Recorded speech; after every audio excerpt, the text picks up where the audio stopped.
Kulong na ang mga manok, guys. Ayan na sila. Pinakain na. Mamaya saraduhan sila. Ayan. Dito ako sa labas.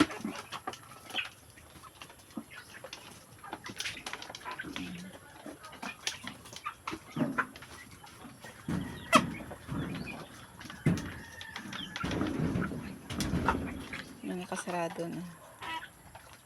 Ayan, kasarado na. Ayan na sila.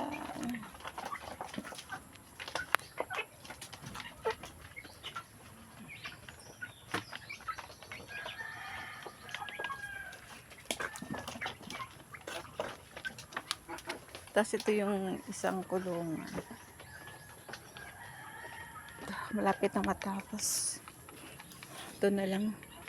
Lagyan ng kawayan. Pinto. Pinto doon. Pinto dito. Sa dalawang. Ayan. Yan sa kanila yan. Kasi sila nangingitlog.